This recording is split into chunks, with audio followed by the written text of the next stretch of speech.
Okay, what are some examples that I know you guys probably have been exposed to at least one of these? I can think of two really good examples of an ELISA test. Oh, it was the pregnancy stick? Pregnancy test is an ELISA test. Yeah, throat swab for strep throat. Where you go to the doctor and they have that like super long Q-tip. I hate that thing. One time the lady like let go of it in my mouth. And I was just like, no, that's not okay. But anyways, those are both ELISA tests. They're very quick. They can test to see if you have it within about 5 minutes. Okay? So the way I do this is imagine it's done in wells, right? So imagine I have 2 wells here. Someone tell me your favorite disease. Better be a good one. Diphtheria? Okay, that's pretty good, I guess. Okay, so let's say we're doing an ELISA test for diphtheria. This is patient A. And we're going to say this person does have diphtheria. Patient B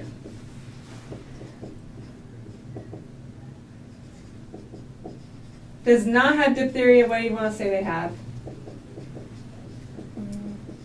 TB. Tuberculosis. Okay?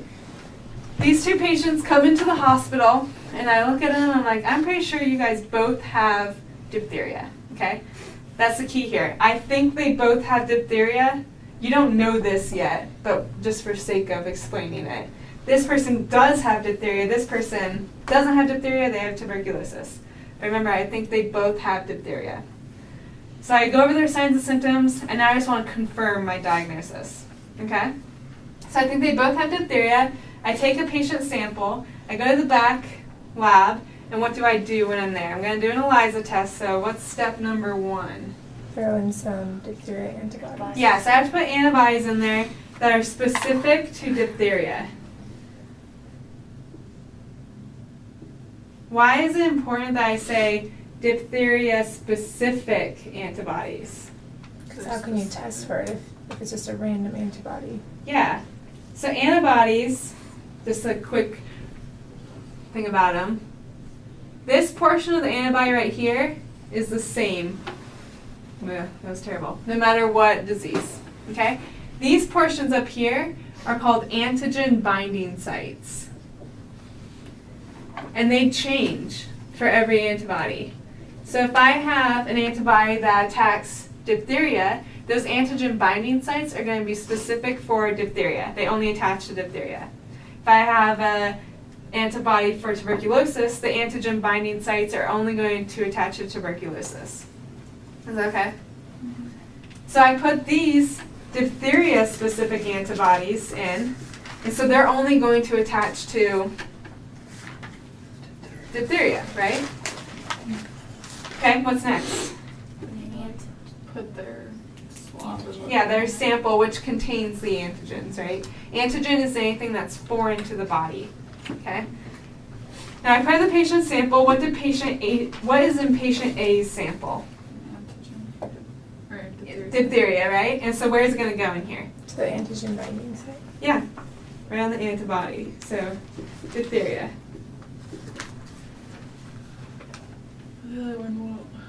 Yeah, because I put in the patient sample for B. Now, what's in the patient sample? TB. Tuberculosis. Not MRSA, what we're doing, diphtheria. Is diphtheria found in the patient sample? Mm-hmm. We hope not. If they have both of them, that's not good. They have bigger problems.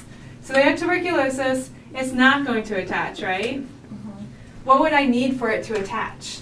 You need A tuberculosis. tuberculosis antibody, right? But I'm not testing for tuberculosis, so why would I put one in there, right?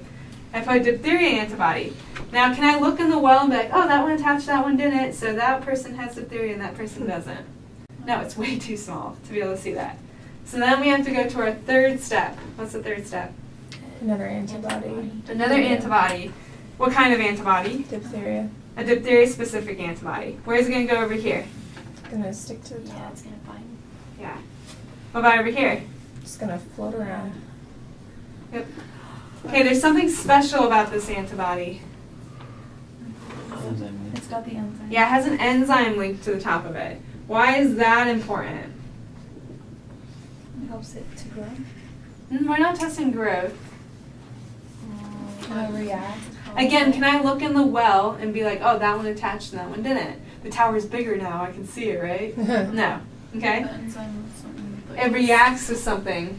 There's a liquid in here. What is that liquid Oh, called? the Substrate.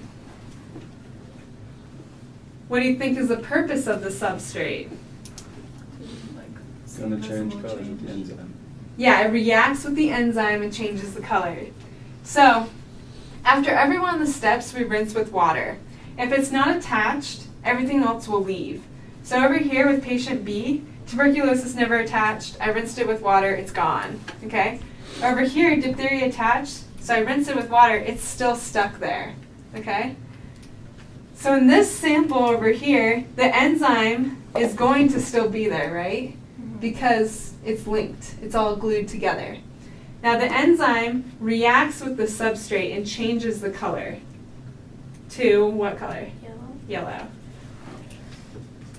I feel like everything turns yellow. Yeah, that's the color they like, I guess. Not all of them do, but most of them. There's some green. That's kind of fun. Okay, what about over here? Will the enzyme react with the substrate? No, because nothing's attached. Okay, so what color would this one be? It's clear. Clear. So Now, so yeah. The important step is the enzyme. Yeah, you better mention that diphtheria-specific antibody has the enzyme that reacts with the substrate. So it's a specific enzyme?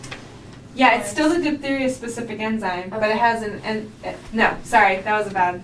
It's still a diphtheria-specific antibody, but it has an enzyme attached to the it? antibody. Okay.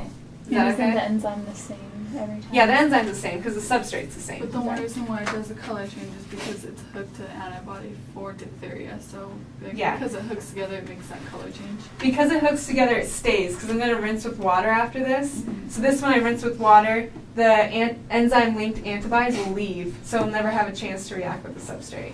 Whereas this one, I can rinse with water, but it's all stuck there. So then I put in the substrate and it will react.